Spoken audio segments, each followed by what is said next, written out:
Sedikit mau nanya, tapi keluar dari jalur nggak apa ya. Oh, jalur cerita Nabi, siap. Nah, akhir-akhir ini kita kan perayaan Natal nih. Ini banyak fenomena kita mengucapkan selamat Natal tuh boleh nggak gitu. Terus bahkan kalau pengen kirim gambar aja gimana. Nah bahkan ada di daerah tempat saya itu, di mertua saya itu non muslim memang ya. Dia tiap tahun memang rutin mengundang-undang orang muslim kok datang ke rumah. Ya untuk makan. Nah kadang kita tuh nggak teko ya nggak enak gimana. Itu bagaimana menyikapinya Ustaz? Mendapat undangan atau mengucapkan selamat Natal kepada yang merayakan tuh hukumnya gimana? Karena banyak pendapat di Ustaz itu banyak yang boleh ada enggak atau yang boleh hanya mengucapkan selamat aja atau gimana Ustaz? Masih Ustaz? Ini dua sisi berbeda ya Pak. Dua sisi berbeda, diundang dan mengucapkan. Oke. Mengucapkan sesuatu yang bentuk itu adalah pengakuan, maka itu tidak boleh. Karena yang dikhawatirkan kita terlibat dalam apa? Keyakinan dia, dan mengakui bahwa keyakinan dia itu adalah keyakinan yang benar. Oke ya? Itu yang satu yang harus dipegang. Yang kedua, kalau misalkan sampai ngirim ya, sebenarnya Bu, saya banyak sekali bergaul dengan teman non muslim karena saya dulu lama di Bali ya. Sampai detik ini setiap mereka merayakan hari raya apapun, saya tidak pernah ngucapin. Tetapi tidak ada yang rusak dari hubungan itu. Kadang-kadang begini Pak, kalau kita nggak ngucapin nggak enak. Padahal bentuk pengucapan itu adalah bentuk pengakuan bahwa agama dia agama yang benar. Ini kan yang nggak boleh. Bahwa agama yang inad dina indallahil Islam, Ali Imran, surat itu sudah jelas. Oke, itu yang kedua, masalah ucapan selamat. Kan nggak perlu ngucapin selamat saat perayaan mereka. Kok pada bengong? Perlu nggak? Hah? Lah itu.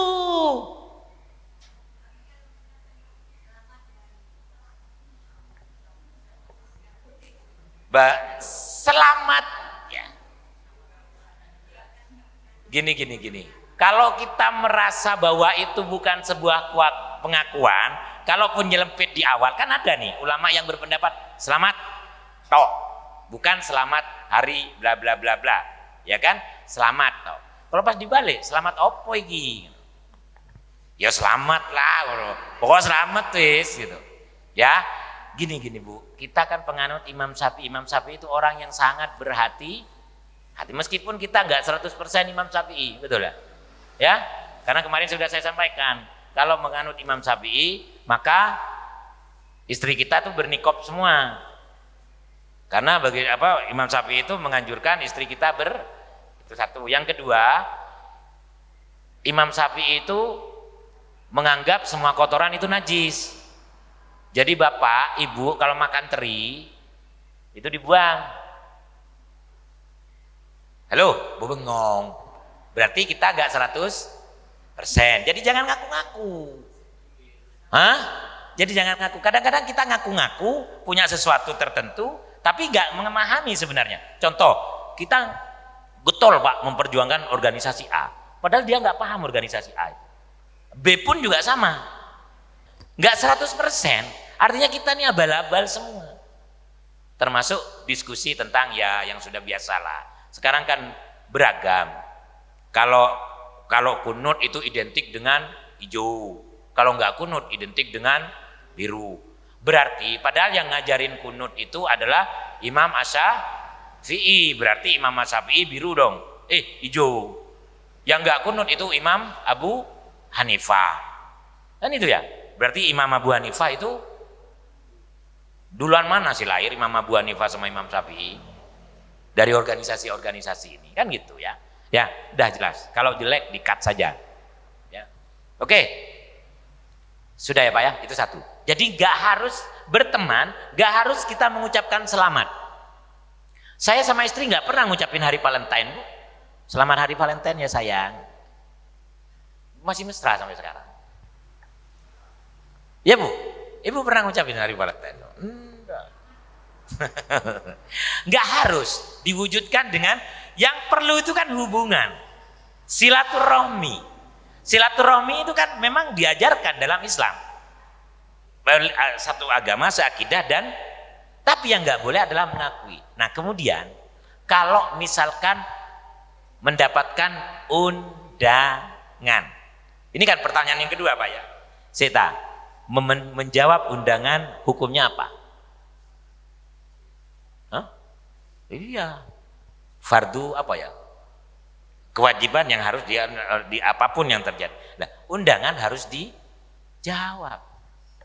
Datang kalau memang ada waktu, datang. Kalau bisa beralasan, datang. Kalau memang enggak ya, karena undangannya beda konteks. Kalaupun itu bisa merusak hubungan silaturahmi di antara kita, datang saja. Diajak makan, makan. Tanyain makanannya yang halal. Kalau nggak ada yang halal, jangan makan. Kalau ada ragu-ragu, jangan makan. Ya kan nggak apa-apa Pak, undangan 5 kali sekali datang. Tapi sampai di sana juga jangan ucapin selamat lagi. Itu tok kok, tapi silaturahmi tetap jalan. Kan salaman.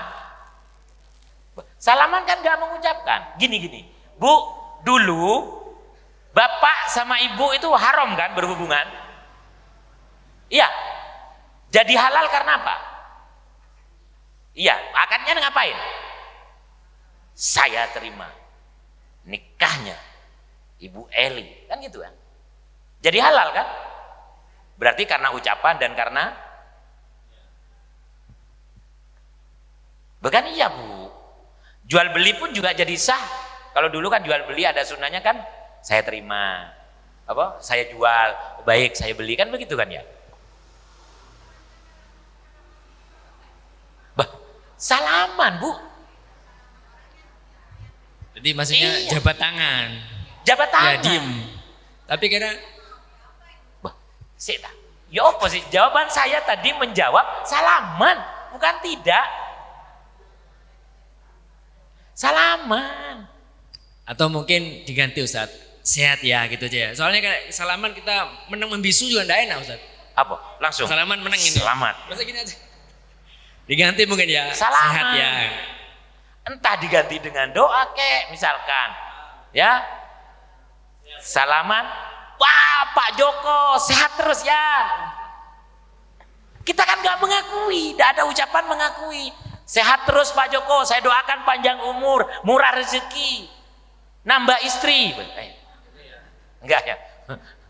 Ya? Tapi kan nggak ada doa pengakuan.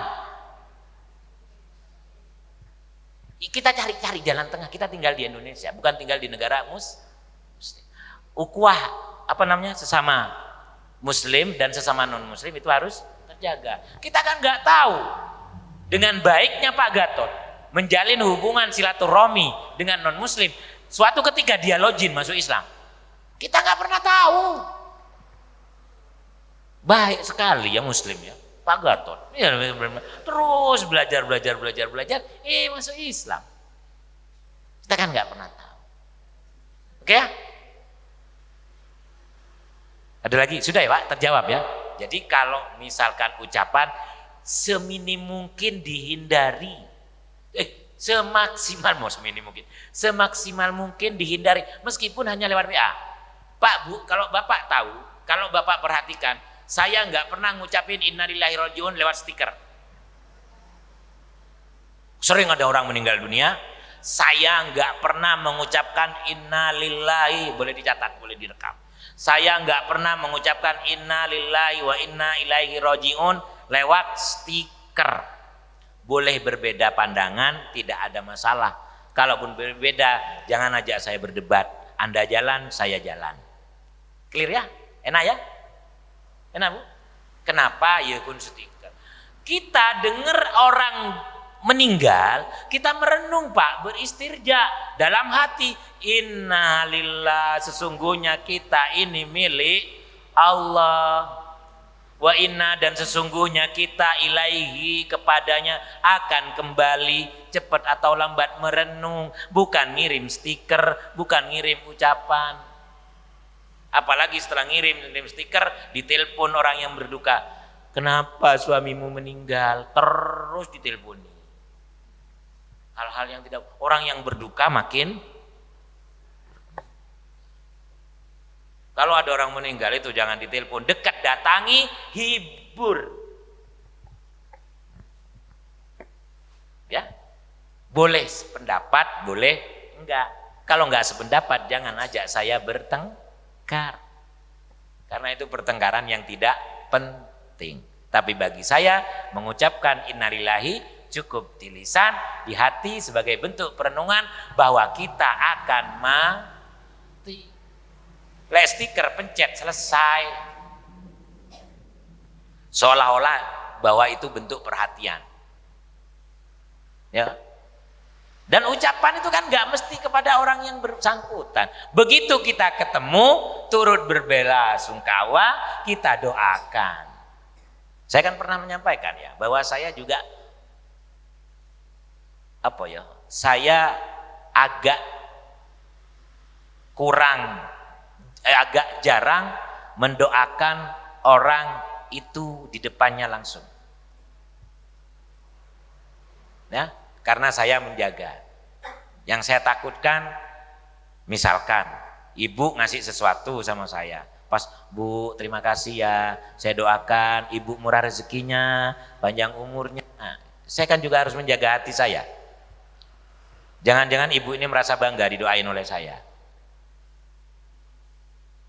Berbeda silahkan, gak sama jangan ajak saya berdebat. Saya lebih menjaga hati. Insya Allah di sepertiga malam, di jam-jam malam, saya doakan ibu-ibu dan bapak-bapak semua. Tidak akan pernah lepas doa-doa itu. Semua muslimin, semua muslimat, semua yang ikut pengajian jamaah, pengajian bersama subuh gembira ini, semua tidak luput. Bahkan satu persatu saya ikut. Tapi mohon maaf kalau saya tidak mendoakan di depan langsung, karena saya lebih menjaga hati saya dan hatinya ibu.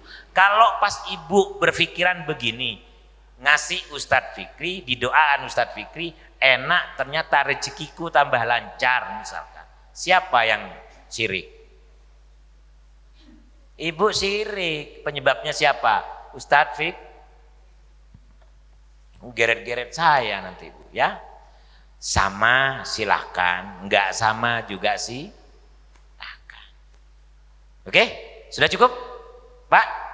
Sudah ya? Itu saja yang bisa kami sampaikan.